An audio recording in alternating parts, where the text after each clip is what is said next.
శ్రీకాకుళం జిల్లాలో శ్రీ కూర్మ ఆలయ క్షేత్రంలో నక్షత్ర తాబేళ్లు దాదాపుగా వందల సంఖ్యలో మృతి చెందుతున్నాయి.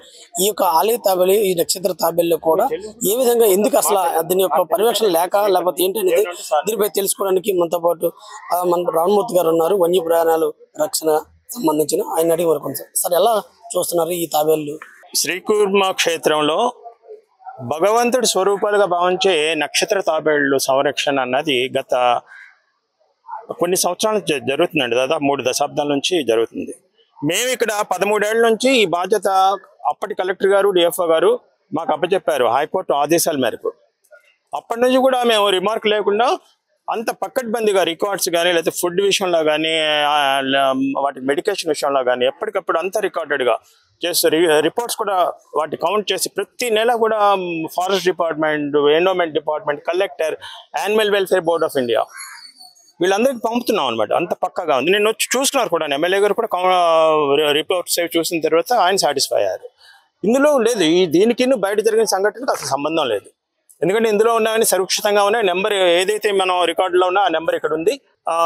సో అయితే ఒకటి ఏదేమైనా సరే ఇది ఆలయం బయట జరిగిన ఈ సంఘటన చాలా దురదృష్టకరం, దుర్మార్గం కూడాను.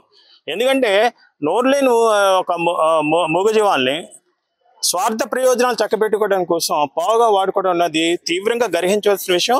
అంతేకాదు ఇందుకు బాధ్యులైన వాళ్ళని ఉక్కుపాదంతో అణిచేయాలి. మేము ఆల్రెడీ రిపోర్ట్ చేస్తాం అటవీ శాఖ వాళ్ళకి, పోలీస్ డిపార్ట్మెంట్కి, జిల్లా యంత్రాంగానికి మేము ఆల్రెడీ కంప్లైంట్ చేస్తాం. తప్పనిసరిగా మాకు దర్యాప్తు సంస్థల గతంలో కూడా ఇలా చాలా ఘటనలు చూస్తున్నాయి. కానీ దాన్ని ఏంటంటే యాజ్ ఏ ప్రభుత్వ నాంచన ప్రకారం చేసేవారు. కానీ ఈసారి కేవలం దానం పరిచే పరిస్థితి కనిపించింది. దీన్ని ఎలా చూస్తారు? చెప్తున్నాను సార్, ఇది ఒక అకృత్యం. ఎందుకంటే ఇక్కడ ఇందులో కూడా తాబేళ్లు గతంలోనే చనిపోతున్నాయండి. పుట్టడం, చావడం అన్నది సహజంగా జరిగే ప్రక్రియ. అది జీవ పరిణామ క్రమంలో. ఇక్కడ చనిపోయినప్పుడు మేము ఏం చేస్తామంటే ఎన్ని పుట్టా ఎన్ని చనిపోతున్నాయి, నెలకు ఒకటా రెండా, లేదా 6 నెలలకు ఒకటా రెండా, ఇవన్నీ కూడా మేము ఎప్పటికప్పుడు గణాంకాలు వేసి ఫారెస్ట్ డిపార్ట్మెంట్కి ఇన్ఫార్మ్ చేసి ఆ చనిపోయిన దాన్ని వాళ్ళకి అప్పచెప్తే పోస్ట్ మార్టం చేసి దాన్ని వాళ్ళు ప్రోటోకాల్ ప్రకారం అంత్యక్రియలు చేస్తున్నారు. కానీ ఇక్కడ చాలా దుర్మార్గం. తాబేళ్ళని అక్కడ పెట్టి చంపేసి కాల్చడం అన్నది క్షమించడం నేరం అండి. అందులో షెడ్యూల్ 1 స్పీసెస్ అంటే అత్యంత రక్షిత ప్రాణుల జాబితా కిందకు వస్తాయి. వాటి విషయంలో బాధ్యులైన వాళ్ళు మాత్రం ఎక్కడికి తప్పించుకుపోలేరు. వాళ్ళకి కఠినమైన శిక్ష పడుతుంది.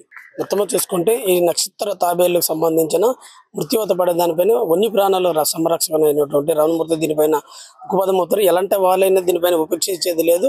కఠినమైన శిక్ష అర్హు చేస్తామంటున్నారు. అయితే ఈ రోజు దీనికి సంబంధించిన నిన్న స్థానిక ఎమ్మెల్యే గుండు శంకర్ కూడా దీనిపైన ప్రత్యేకంగా దీనిపైన దృష్టి సారించి వెంటనే దీని యొక్క దర్యాప్తు చేసి ఎందుకు చనిపోయి అక్కడ వన్యప్రాణాలకు సంబంధించిన ఈ నక్షత్ర తాబేళ్లు ఏమైనా దానికి ఫుడ్ లోపమా, లేకపోతే ఇంకా త్రాగునీరు సమస్య, లేకపోతే ఏంటి ఎలాంటి కోణంలోనే దర్యాప్తు చేసి దాన్ని వెంటనే నివేదిక కూడా ఇవ్వాలంటూ కూడా స్థానిక ఎమ్మెల్యే గుండు శంకర్ చెప్తున్నారు. అదేవిధంగా ఆలయ ఈవో కూడా ఇక్కడ స్థానికంగా అంటే డిప్యుటేషన్ మీద ఉండడంతో పూర్తి స్థాయిలో దాన్ని పర్యవేక్షించలేకపోతున్నారు మనం చెప్పడం కూడా ఒక హాస్యాస్పదంగా కనిపిస్తుంది.